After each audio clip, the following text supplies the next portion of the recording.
Hi, everybody. Welcome to another episode of Band Together Leadership. My name is Paul Everts. I am your host. Thanks for tuning in. I really appreciate it. Reach me at my email address, BAND, number two, together, bandtogether, Comcast.net. Also, go to our website, which is conductingmylife.com, where you see I have written a book, Conducting My Life. Also, go to the curriculum tab. You'll see I'm part of the John Maxwell team.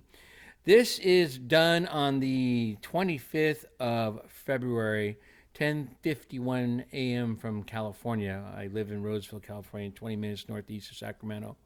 And I mentioned the date because you should be seeing this sometime mid-April.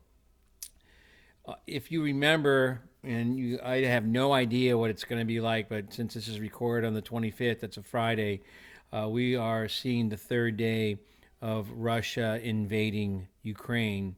A heavy heart today. I have no idea what it looks like in April.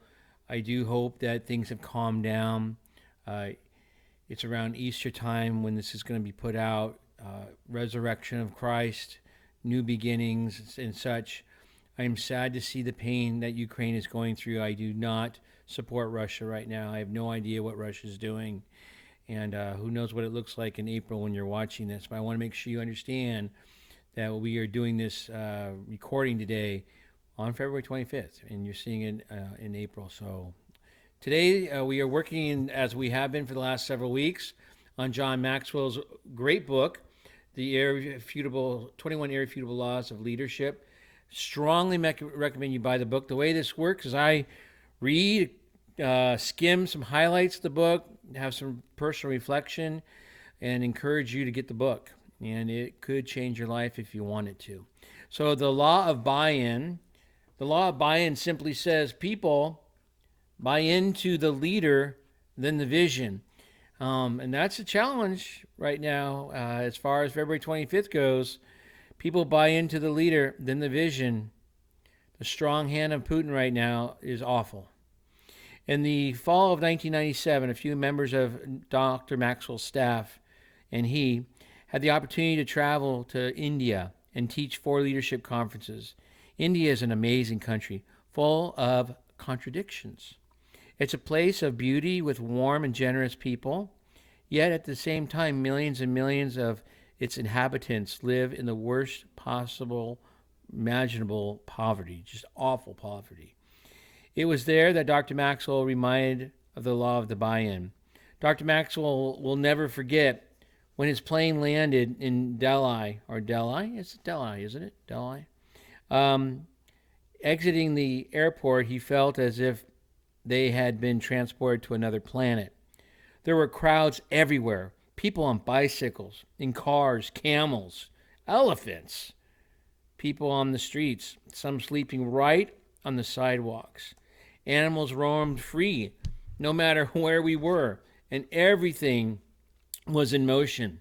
As we drove along the main street toward our hotel, Dr. Maxwell noticed something else: banners. Whenever they looked, they could see banners celebrating India's 50 years of liberty, along with huge pictures of one man, Mahatma Gandhi. Today, people take for granted that Gandhi was a great leader, but the story of his leadership is a marvelous study in the law of the buy-in. Mohandas K. Gandhi, called Mahatma, which means great soul, was educated in London. After finishing his education in law, he traveled back to India and then to South Africa. There he worked for 20 years as a barrister and political activist. And then, that time, he developed as a leader, fighting for the rights of Indians and other minorities who were oppressed and discriminated against by South Africa's apartheid government. By the time Gandhi returned to India in 1914, he was very well known and highly respected among his countrymen. Over the next several years, as Gandhi led protests and strikes around the country, people rallied to him and looked to him more and more for leadership. In 1920, a mere 6 years after returning to India, Gandhi was elected president of the All India Home Rule League. The most remarkable thing about Gandhi isn't that he became the leader, but that he was able to change the people's vision from obtaining freedom. Before Gandhi began leading them, the people used violence in an effort to achieve goals. For years, riots against the British establishment had been common, but Gandhi's vision for a change in India was based on nonviolent civil disobedience. Gandhi said, "Nonviolence is the greatest force at the disposal of mankind. It is mightier than the mightiest weapon of destruction devised by the ingenuity of man." End of quote. Gandhi challenged the people to meet oppression with peaceful disobedience and non-cooperation. Even when the British military massacred more than 1,000 people at Amritsar in 1919, Gandhi called the people to stand, but without fighting back. Rallying everyone to his way of thinking was not easy, but because the people had come to buy into Gandhi as their leader, they embraced his vision, and then they followed him faithfully. Gandhi asked them not to fight, and eventually they stopped fighting. When Gandhi called for everyone to burn foreign-made clothes and start wearing nothing but homespun material, millions of people started doing it. When Gandhi decided that a march to the sea to protest the SALT Act would be the rallying point for civil disobedience against the British, the nation's leaders followed him the 200 miles to the city of Dandi, where they were arrested by government representatives. Their struggle for independence was slow and painful, but Gandhi's leadership was strong enough to deliver on the promise of his vision. In 1947, India gained home rule. Because the people had bought into Gandhi, they accepted Gandhi's vision. And once they had embraced the vision, the people were able to carry it out. That's how the law of buy-in works.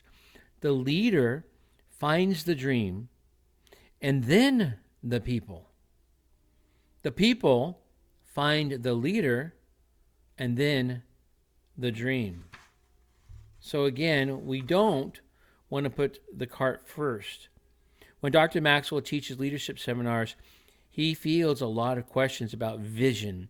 Invariably, someone will come up to Dr. Maxwell during a break, give him a brief description of an evolving vision, and then they ask Dr. Maxwell, they go, "Do you think my people will buy into my vision?"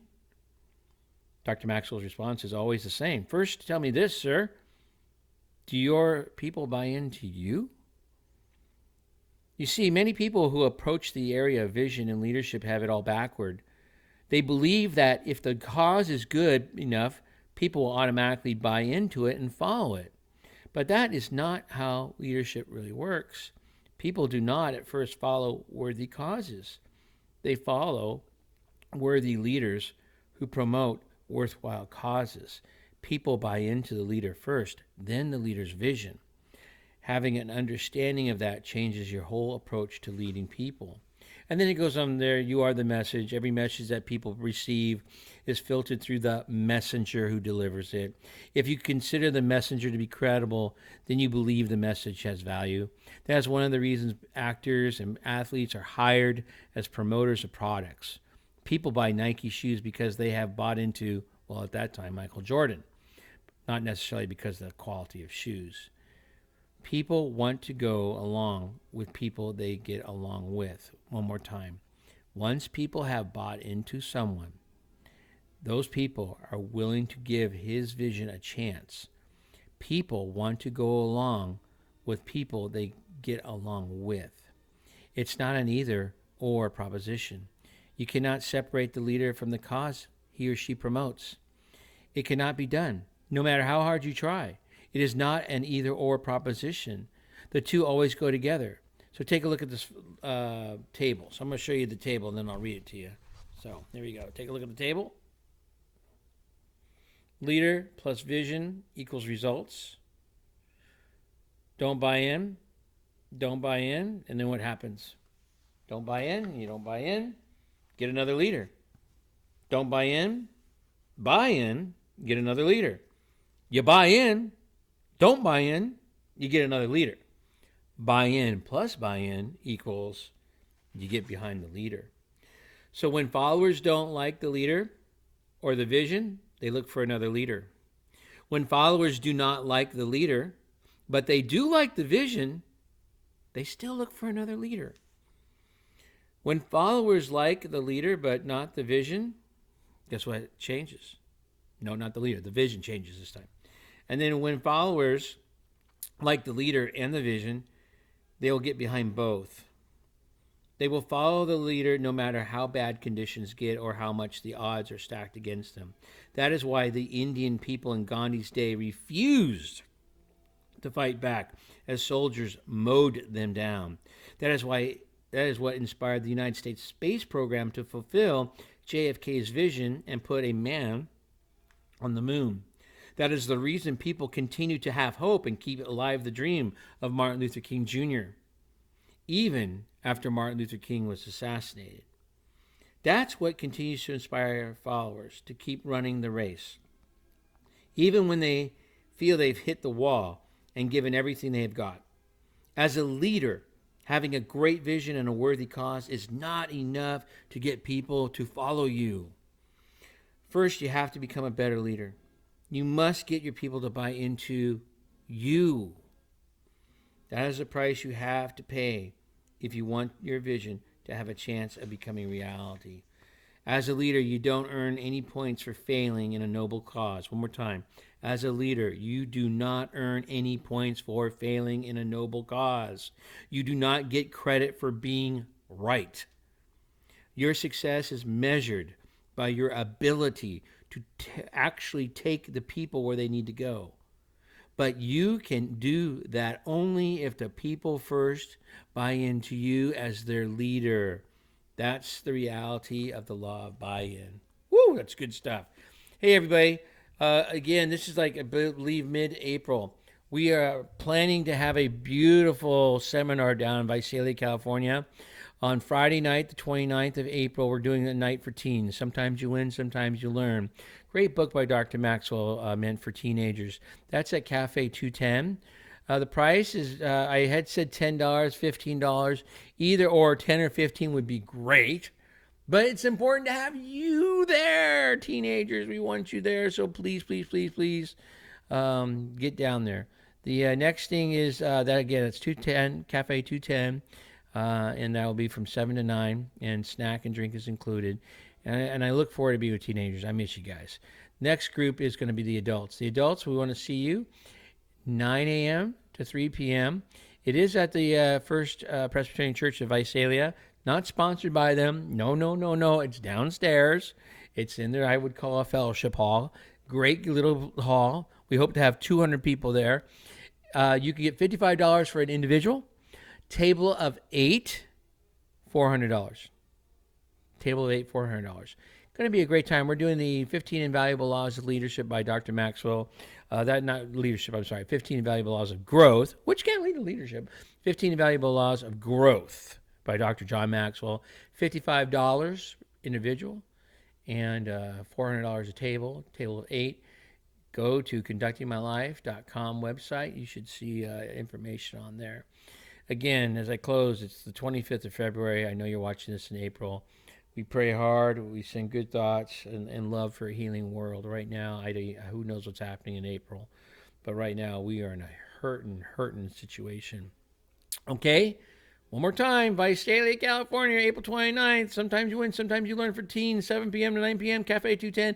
And then April 30th, 9 a.m. to 3 p.m., the 15 Invaluable Laws of Growth, John Maxwell. That'll be at the First Presbyterian Church of Visalia. Looking forward to a great weekend. Thank you, everybody. I really appreciate the support, and I hope this helps somebody. Take care. Bye.